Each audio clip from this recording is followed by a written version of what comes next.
I remember reading 0 to 1 and just being like, fuck you, Peter Thiel. Like, because it was so monopolistic, so capitalistic, so for profit, profit maximization.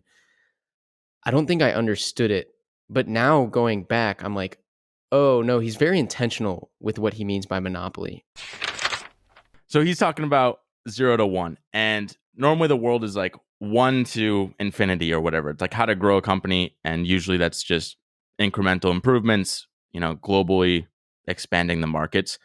But when you have this totally new, innovative idea, going from it not existing to now being a player in the market and ideally a monopoly, that's this book. So it's all about startups. Anyone into startups should be reading it if you haven't already. Yeah, and so this was kind of the second time I've gone through it. First time I was about 15. I remember being so butthurt because at the time I was deep in. I had a company that was we were filed as a public benefit corporation, a B Corp.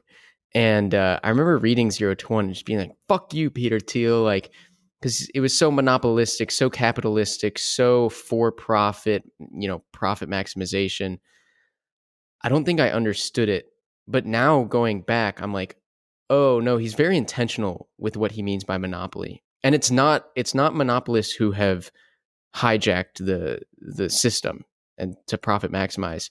He means monopoly in the sense that you are doing something so new and so innovative that nobody's done it before.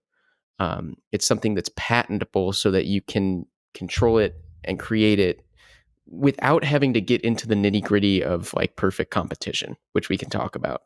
And going back, I'm like, oh, okay, it's not so spiteful. Where do you want to start? Was Was this your first time? No, second time. I kind of probably did the same thing, 15, 16, got into it. But I think that happens a lot where people hear some of what he's saying and immediately just try and plug their ears and like, oh, this is craziness because he is so contrarian with all his ideas. But what he means is not like, oh, I'm going to be an oil monopolist, buy up all the oil companies, jack up prices. No, it's starting a new frontier. This doesn't exist. That's where you want to focus your attention for a new business, a new company. Yeah, I'm looking up at one point here it is. There are basically three kinds of monopoly, and then let's move on. But he said some companies become monopolies by hijacking capitalism. That's basically what I just said, and using like dirty tactics to get there.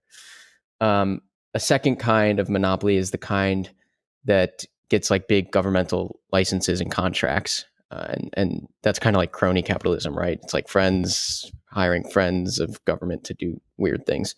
But he's saying that companies should want to achieve the monopoly stance that is a monopoly because they are so innovative and have something so unique to offer that any competition is left in the dust. That's the difference. And that's what I didn't understand when I was 15 years old.